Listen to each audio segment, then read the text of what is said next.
living food, so amazing. Eat life.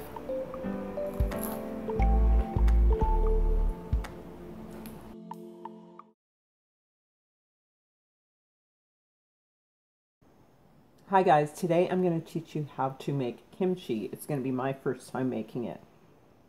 Now, I've adapted this recipe so it has no sweet rice flour in it because I want to avoid gluten, and no mushrooms because I need to avoid any funguses. So I'm inviting a friend of mine to come along. She's Chinese, she's not Korean, but we both wanted to learn to make it together, and it becomes quite a trial, I have to tell you. But it's not that hard to do once you understand what you're doing. And so this is our final result. It's absolutely beautiful. As usual, it's a beautiful process. Our maker is good. So here it is, and let's get started. The most important thing in all cases with preparing your fermented foods is that you boil your jars for about half an hour in a huge pot of hot water, and just leave them to boil so that all of the bad bacteria, anything, pathogens, anything in the environment that you don't want entering into competition with your probiotics will be gone. This is why it's so important to ferment your own probiotics, because then you are fermenting good bacteria that is local to the environment that you're in. And so then it can then combat the bad bacteria. You can see way back there, I've already washed my cabbage. Typically, from what I've seen, what they do is they just wash the cabbage all together and then slice it up. We're going to slice this up very finely so the fermentation process will be very even and it'll go a lot more quickly.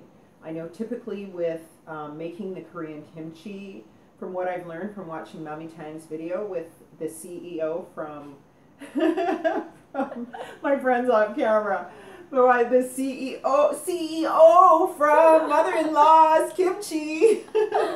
She was saying that typically in Korea in November they would harvest all the cabbage because that's when it was at the perfect texture, and then they would chop it all up and chop it up according to different consistencies, so that later on in the year some of it would be more fermented than others. So the bigger chunks would take longer to ferment, and then the smaller, finer cuts would ferment much more quickly so they could eat them earlier on in the season. Fortunately, we have a year-round growing season. So I'm just going to, with my first test, we're going to do a very fine cut. And I have been a total cabbage cutting Nazi with my friend Teresa, who's off camera. So this is my friend Teresa. Hi. And today we're in the Alongside Cancer Ministry together. And today we both are struggling with autoimmune stuff. And so we have decided to work on doing some probiotics today.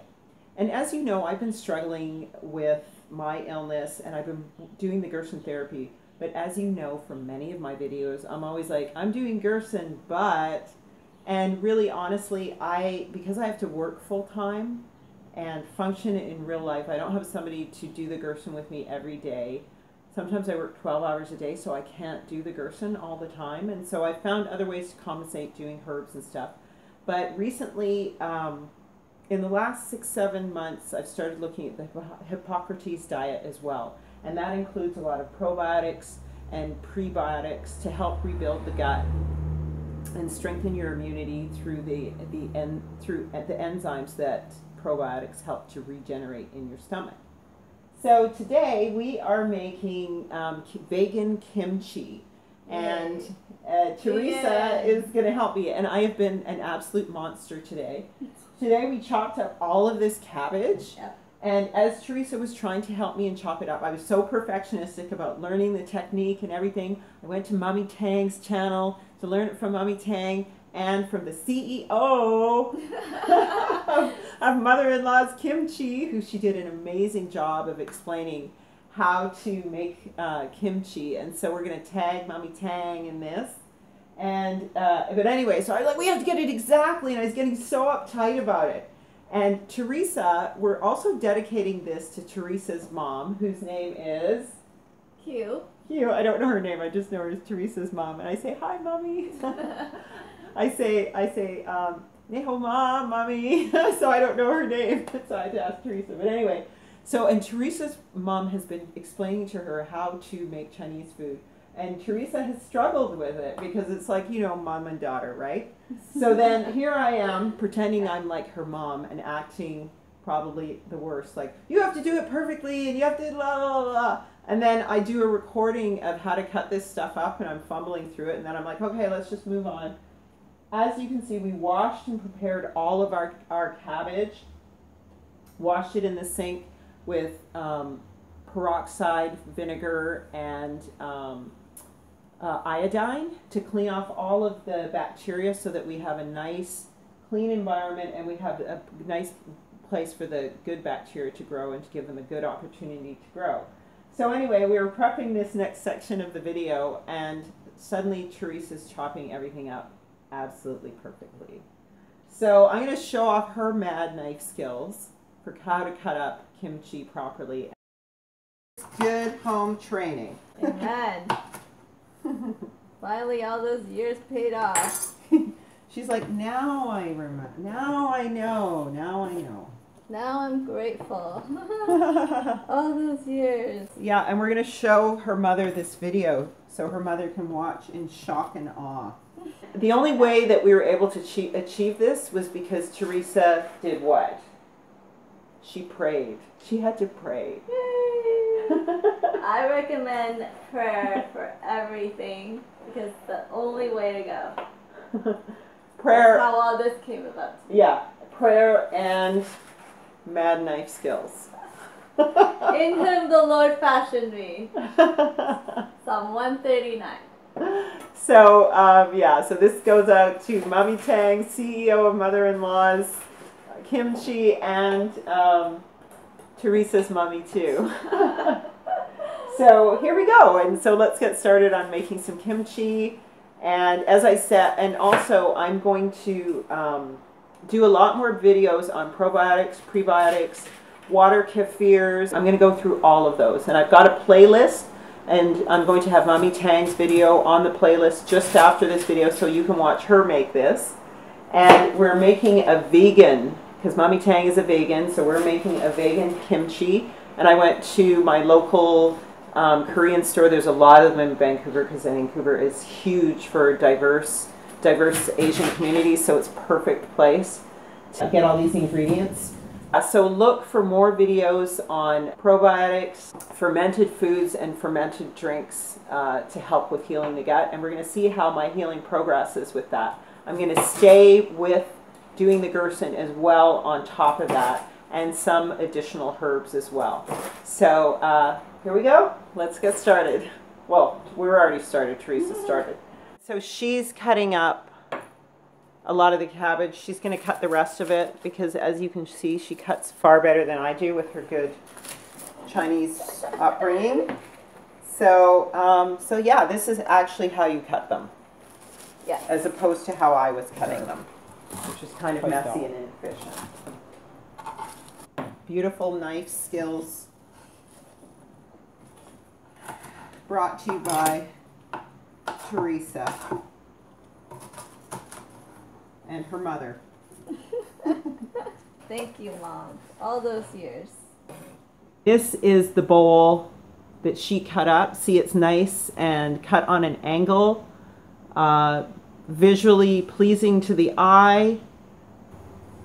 And so what we're going to do is, once we've got this all done, then we're going to use the magic bullet to blenderize all of our ingredients, all of our vegan ingredients. So we have our cabbage, green onions, 1 bunch of green onions, garlic, 3 green apples. We're going to use some lime as well to help with the fermentation and preservation process, and also adding flavor.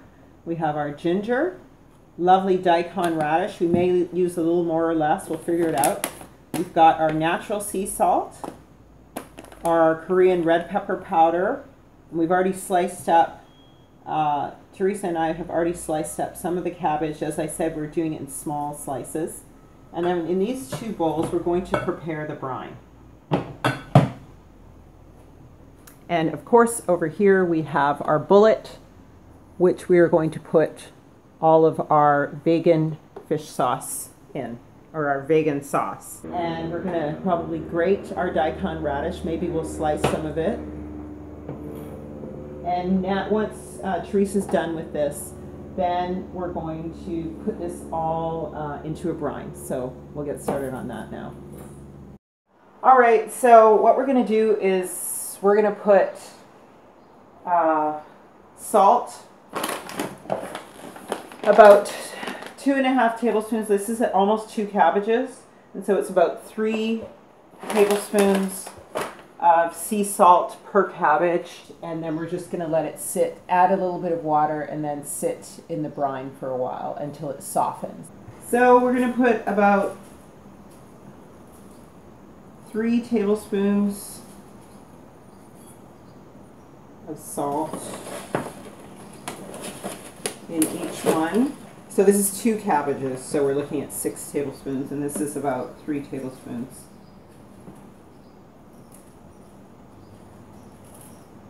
A little bit more.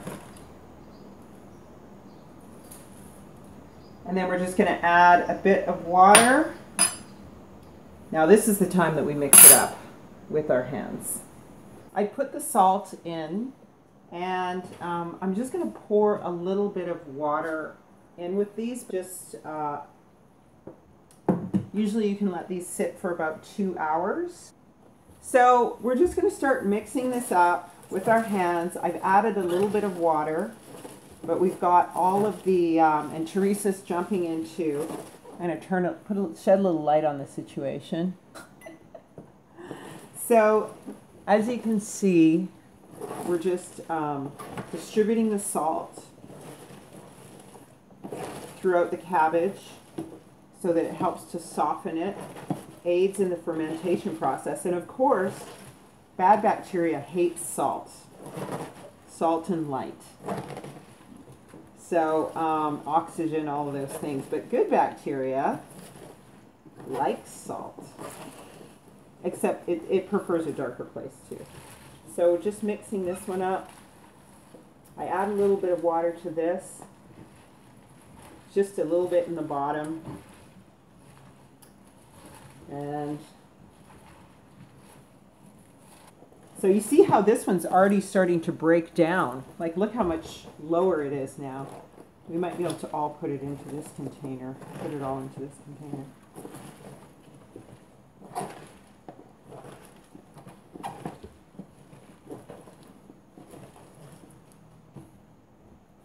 All right, so we'll just let that sit, probably cover it with some saran wrap so that nothing bad gets in it. And we'll just let it sit for a couple of hours and soften.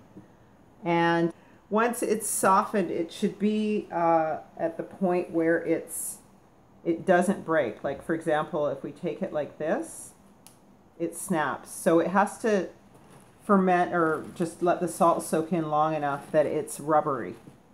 And that's how we know that we can put it into jars and leave it to ferment. But first, we're going to go on to make our vegan sauce additions. So we're going to put all of these ingredients into the blender. I think I'm going to keep this aside, but I sliced up a whole bunch of green onions and put garlic, ginger, green onions into this blender. And I'm also going to put in some lime. Notice how I peeled off I peeled it all down to the pith, which is where most of the nutrients are. And so we're also going to put that in as part of our sauce, our vegan sauce. And so I'm going to cut up these apples. I may put 3 or maybe 4 in. So, and then here is Teresa's bowl of beautifully cut daikon radish.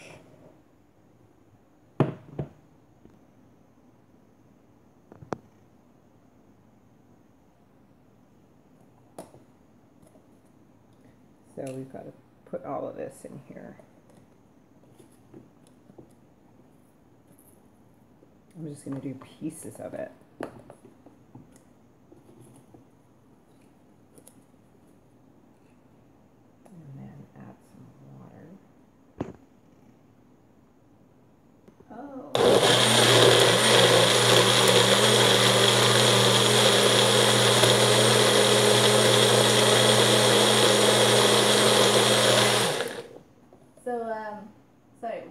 What did they teach her at?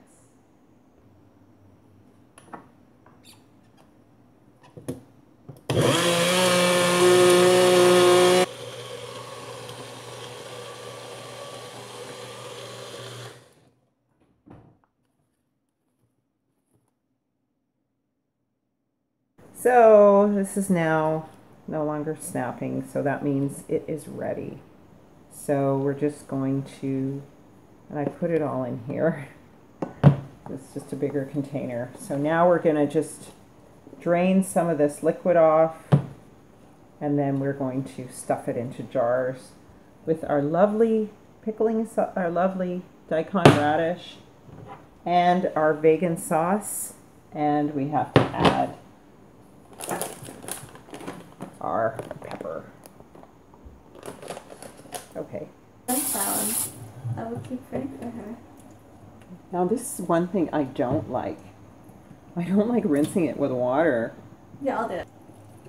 So we just wound up rinsing it with reverse osmosis water because I don't want any pathogens or anything from tap water to get into it. But in the future, I just won't rinse it. I'll just simply push it down like you do with most ferments. Yeah. So we're going to add 6 tablespoons of the chili powder here. You only see me add 5. I add another one off camera in another take. But yeah, the color is just so bright and brilliant, and Teresa is being a great help to me.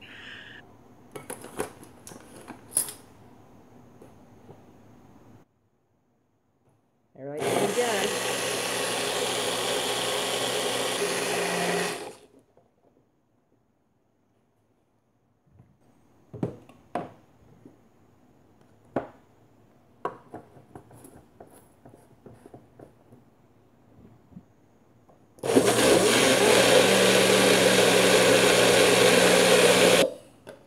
So we add all this stuff. So I just put some of the remains of the sauce in. I put the sauce all in one container. And but here I'm adding all of the daikon radish now. Okay, is that okay. So I'm going to put some on here.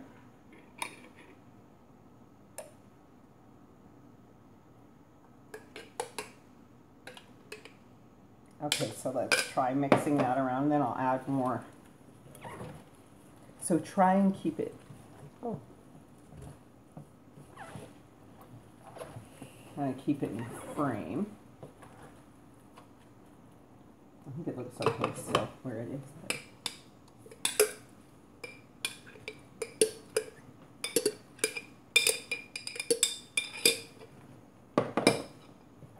It's beautiful, huh? Mm-hmm. Now I know what goes inside. Cayenne pepper. Well, it's chili pepper. So the next time we make kimchi, because we're going to have to do it over like, we both will know what needs to be done. Mm-hmm. And then we're going to plan it together. And maybe you, Teresa, can do all the logistical planning.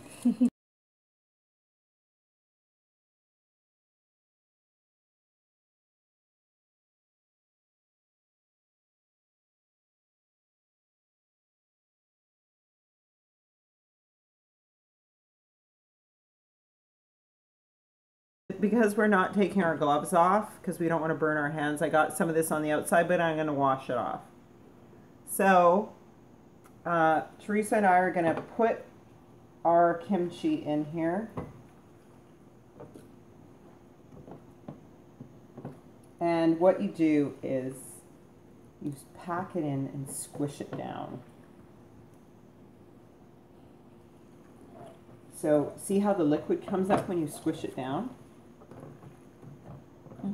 Because it's supposed to be submerged in the liquid. So you pack it in.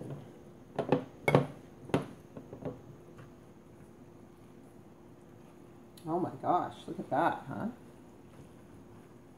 It's amazing. I mean, I think this is genius. It's just genius. Now they say that you should put in the top like some cabbage or something to weight it down.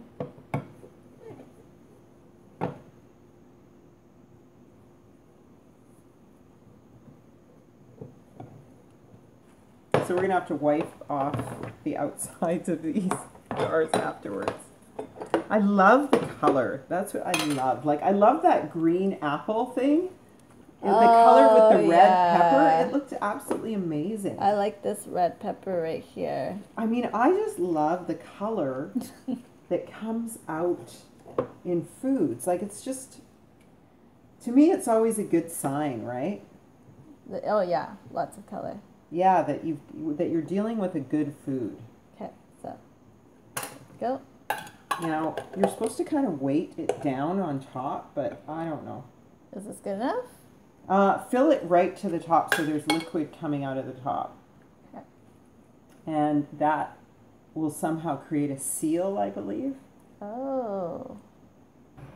So look at this deep, rich, red chili pepper color. So we filled the jars with the liquid. We were able to get it beyond the actual kimchi, so that was really good. Hi guys, we stayed up really late last night making the kimchi, and so I'm up today with daylight showing it to you.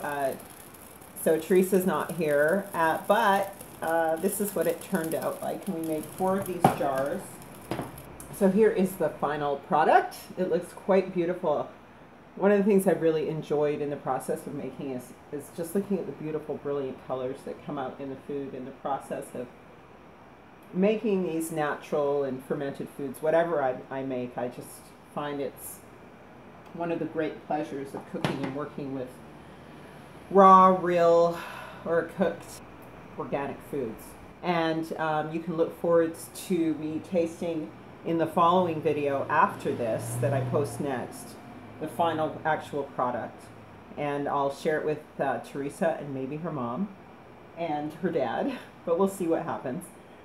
So I just came from my workout and I'm starving, so I was like, I decided to open the kimchi. I decided I had to open it, so I opened it and I tasted a bit, but I'm gonna open it on camera too and have a real taste. So a little bit funky on top. It went right to the top. I did have to add some liquid to it because it was full to the top. So here it is.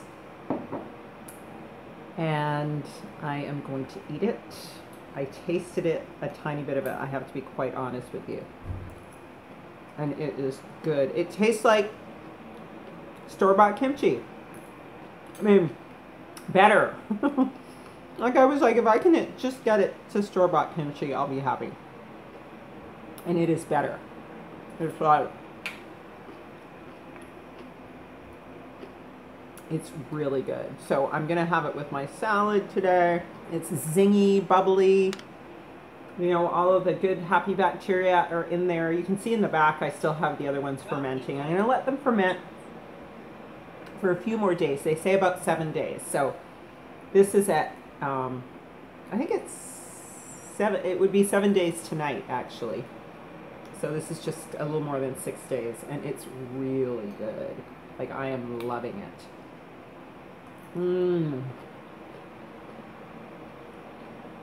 Cabbage is crunchy. Daikon radish. So I'm going to have it on my salad. Thank you so much for watching, and thank you Mommy Tang and Teresa's mom for all the help that you provided with, and thank you Teresa as well. And so don't forget to live life well, eat life. See you next time. Bless.